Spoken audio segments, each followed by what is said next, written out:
My father and I started looking for property, and the idea was to get a big span of property, and we just so happened to luck on this 1,000+ acres in Hawkins County. I like the fact that it would be considered rolling Blue Ridge, Smoky Mountain property. So not only do we have our flat bottoms, we also have ridges, a very diverse of hardwood, softwood, and the property feels much bigger because of the diversity of the topography of the land. I fell in love with elk early on. Actually was in North Carolina looking at a herd of elk with a cup of coffee, daybreak, fog into the valleys, and the elk were bugling throughout this property.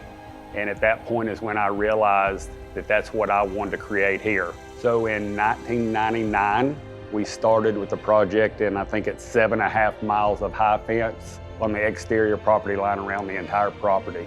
And at that time, we brought in 12 cows and 4 bulls to start the herd process that I think we're up to the neighborhood of 50 or 60 head now. The elk during the bugle is fantastic.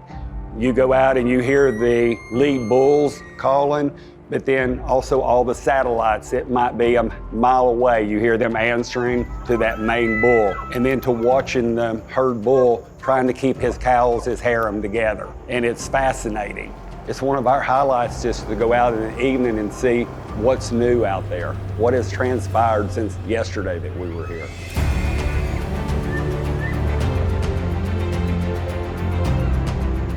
As time went along from 2000 till where we are today, I realized that fallow deer would be a good addition to the herd.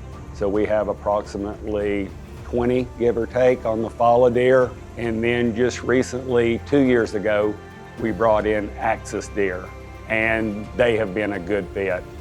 And the fourth animal I forgot to mention was the Perry Davis. We have 6 of those.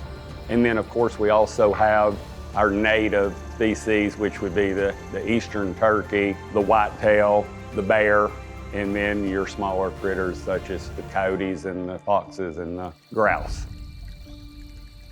I think one of the special things about this property in the high fence is when you come through the gate, you'll never see that fence again when you're viewing the property, because the fence is on the ridges and it's away from your view. So there are no gates to go through. Once you come into it, you have a clear expanse of the whole property.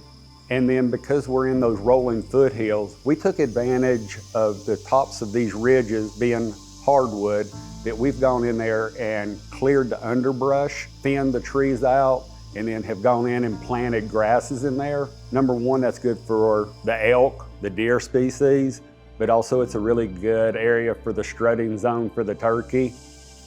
We have 30 to 40 miles of interior trails that are easy access, and it allows you to get up on all these ridges and to view the property. The 7 ponds that are here, I built them all.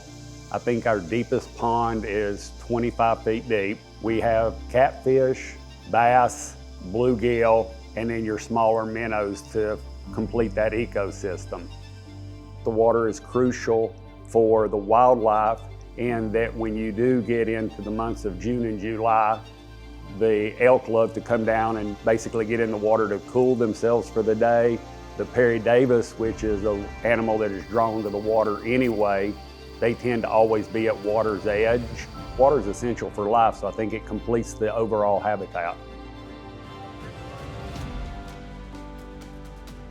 The log lodge consists of approximately 5,400 square feet, all hand-scribed Scandinavian cut hemlock logs. The main level has 2 bedrooms with a Jack and Jill bath, of course your kitchen and your dining area. After the living room, which is a very open area for the mounts, you go into what we consider the pool room, where we have pool table, foosball. Then you have a tunnel made out of stone, and you go into a completely different room that is not log, that is all mahogany. and that's where we have all of our African trophies. Upstairs, you have a master suite with shower, garden tub, and an extremely large walk-in closet. Below the house has a half basement where, quite frankly, we keep four-wheelers and side-by-sides. On the outside, we have a 3-car garage where we now have a gym and tool work area and trophy overflow.